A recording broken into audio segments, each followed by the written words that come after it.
Scene start होता है Europe से, यूरोप के एक कैथेड्रल से, जहाँ कैथेड्रल के सारे प्रीस्ट और उनके पोप जियो को एक प्रोजेक्शन में देख रहे थे। जियो अब अफ्रीका में था और अफ्रीका के दूसरे बीच से लड़ रहा था। ये बात अब चारों तरफ फैल चुका था और जियो की ऐसी ग्रोथ देख खुद पोप भी चिंता में पड़ चुका था। ये म्यूटेंट ट्री है, ये इतनी जल्दी ऑस्ट्रेलिया को छोड़ के अफ्रीका में कैसे पहुंच गया? ये तो बहुत जल्दी बड़ा हो रहा है, पावरफुल बन रहा है। इसने अभी अभी डार्कनेस को हराया है, इसे अब हल्के में नहीं लिया जा सकता है। बोल के जहाँ कैथेड्रल का पोप चिंता कर रहा था, वहीं 10 नेशन अलायंस में भी वही हाल हो रहा था। वहाँ का हेड प्रीस्ट भी मीलों दूर से म्यूटेंट ट्री की पावर को महसूस कर पा रहा था और ये उनके लिए चिंताजनक बात था। अगर कभी म्यूटेंट ट्री इंसानों के खिलाफ होने का सोच लिया तब इंसानों का क्या होगा, इस बात में तो अब डिबेट होना पक्का था। सीन शूट होता है अफ्रीका में, जहाँ अब आसपास के इलाके के ज्यादातर बीस्ट जो कभी जियो से लड़ना चाहते थे वो अब अपने घुटने टेक चुके थे। जियो के सामने सब सरेंडर कर चुके थे। इस नजारे से पैंडा बहुत खुश था और खुश हो भी क्यों ना, उसका मास्टर जीत जो गया था। वहीं बारबेरियन किंग अब भी जियो के जंगल में कैद था। वो फ्री होने की लाख कोशिश कर रहा था पर वो कुछ कर नहीं पा रहा था। आखिरकार वो बेबस होकर हार मान लेता है और वो भी जियो के सामने घुटने टेक लेता है। तुम्हें मार के मुझे कोई फायदा नहीं होगा, चिंता मत करो, मैं तुम्हें नहीं मारूंगा, बोल के जियो बारबेरियन किंग को डायमेंशन ऑफ लाइफ में कैद कर लेता है। उसका क्या करना है उसके बारे में वो फ्यूचर में सोचने वाला है।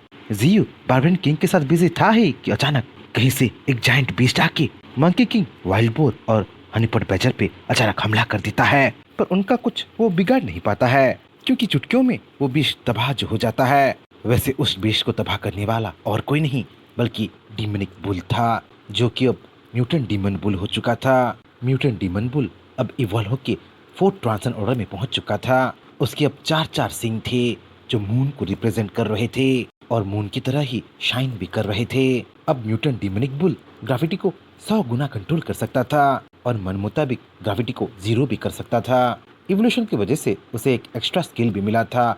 अब mutant demonic bull black hole खोल के अपने ऊपर होने वाले हर एक अटैक को उसके अंदर समा सकता था। वही म्यूटेंट डीमनिक बुल अभी अभी थंडर डायमेंशन से बाहर निकला था और आते ही वो सबसे पहला काम अपने कंपेनियंस को बचाया था। अफ्रीका के एक वाइल्ड बीस्ट को चुटकियों में ही खत्म कर दिया था और अपनी जिम्मेदारी निपटा के सीधा वो जियो के पास गया था, अपने मास्टर के पास गया था और उसे ग्रीट किया था। वाह, तुम काफी डेवलप हुए हो, पर इस बैटल में तुम बहुत लेट पहुंचे हो। अब तो बैटल खत्म भी हो चुका है, बोल के जियो डीमनिक बुल को चिढ़ाता है। पर वो ये भी जानता था कि इस बार डीमनिक बुल का ब्रेक थ्रो काफी बढ़िया है, इसीलिए तो डीमनिक बुल इतना पावरफुल बना है। वैसे जियो के पास काफी सारे बीस्ट जमा हो गए थे। ये अफ्रीका के बीस्ट जो जियो के सामने सरेंडर किए थे, इसलिए वो नाइनटेल फॉक्स को अपना नेक्स्ट कमांड देता है। कमांड की जो बीस्ट मिस्टी माउंटेन को ज्वाइन करना चाहते हैं उनको वो डायमेंशन ऑफ अर्थ और डायमेंशन ऑफ लाइफ में ले जाए, उनको वहाँ वो ट्रेनिंग दे। इसी बीच जियो लोरियल ट्री के बारे में याद करता है। लोरियल ट्री जो मून पे उग रहा था। लोरियल ट्री भी अब फोर्थ ट्रांसन ऑर्डर में पहुंच गया था। वैसे वो काफी जल्दी बड़ा हुआ था और बढ़े भी क्यों ना, मून पे वो अकेला ही सारे न्यूट्रिशंस को अब्जॉर्ब कर रहा था। जियो लोरियल ट्री के बारे में सोच ही रहा था कि तभी गोल्डन आंट जियो के पास आता है और बैटलफील्ड की रिपोर्ट को जियो के सामने पेश करता है। रिपोर्ट के हिसाब से इस बैटल में मिस्टी माउंटेन का बस 10% लॉस हुआ था और उन 10% कैजुअलिटी को छोड़ के दूसरे बीस्ट बस थोड़ी बहुत ही घायल हुए थे, जो कि आराम से अपने आप को हील कर सकते थे और हील कर भी रहे थे। पर इस बैटल में मिस्टी माउंटेन 8 पावर हाउसेस को कैप्चर किया था। ये 8 बीस्ट फोर्थ ट्रांसन ऑर्डर के होते हैं और फिलहाल के लिए मिस्टी माउंटेन के बंदी बन गए होते हैं, आइस सरपेंट के बर्फ में जमे होते हैं। रिपोर्ट सुन के जियो को थोड़ा अटपटा लगता है क्योंकि बैटलफील्ड में वो 8 पावर हाउसेस को डिटेक्ट नहीं किया था बल्कि 9 को किया था, मतलब 9वां बीस्ट आसपास ही कहीं छिपा था। जियो तुरंत 9th बीस्ट को ढूंढने लगता है। सच में ये 9वां बीस्ट पास ही छिपा था, जो कि एक म्यूटेंट सोरिंग सरपेंट था, जो कि इतना जहरीला सांप था कि वो 5th ट्रांसन ऑर्डर के बीस्ट को भी पल भर में मार के रख सकता था, जिसका जहर किसी भी चीज को पिघला के रख सकता था। वही सांप अब जियो के चंगुल में फंस चुका था और फ्री होने के लिए तिलमिला रहा था। जियो बिना टाइम वेस्ट किए उस सांप को तुरंत डायमेंशन ऑफ लाइफ में फेंक देता है। उसके किस्से को अब जियो पेंडिंग रखता है। वहीं जियो गोल्डन आंट को लाइफ ऑफ एसेंस की कुछ बोतल्स देता है ताकि वो जाके दूसरे बीस्ट को दे सके, जिससे वो दूसरे बीस्ट को हील कर सके।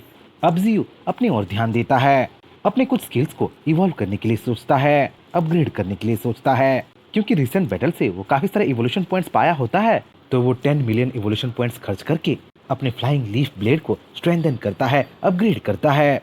अब flying blade sky splitting flying blade बन गया था और अपने नाम के हिसाब से वो स्काई को स्प्लिट कर सकता था, वॉइड के गेट खोल सकता था, डायमेंशंस पार कर सकता था।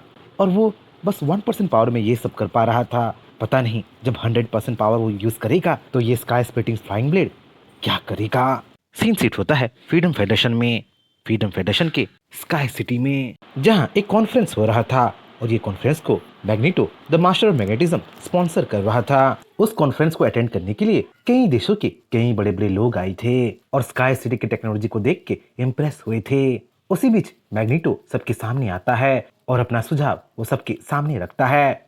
डार्कनेस हार चुका है, पर उसके हारने के बाद हमें 18 ट्रांसेंड ह्यूमंस मिले हैं जो कि आगे चल के हमारे नेशन की पावर को बढ़ाने वाले हैं। फिलहाल के लिए तो वो 4th ट्रांसेंड ऑर्डर में है, पर आगे चल के वो 5th या 6th ट्रांसेंड में पहुंच जाएंगे और हमारे देश की रौनक बढ़ाएंगे, हमारे पावर लेवल को बढ़ाएंगे। पर ये मीटिंग हम उस चीज को डिस्कस करने के लिए नहीं बुलाए हैं, हम ये मीटिंग बुलाए हैं ह्यूमंस की फ्यूचर को डिस्कस करने के लिए, आगे चल के हमें क्या करना है उस बात को डिस्कस करने के लिए। और हाँ, उसके साथ साथ म्यूटेंट बीस्ट के बारे में डिस्कस करने के लिए। मैग्नेटो की बातें खत्म हुई भी नहीं थी कि ईस्टर्न वेटिकन सिटी की साइंटिस्ट लिया उठ खड़ी होती है और अपनी सोच अपनी सुझाव सबके सामने रखने लगती है।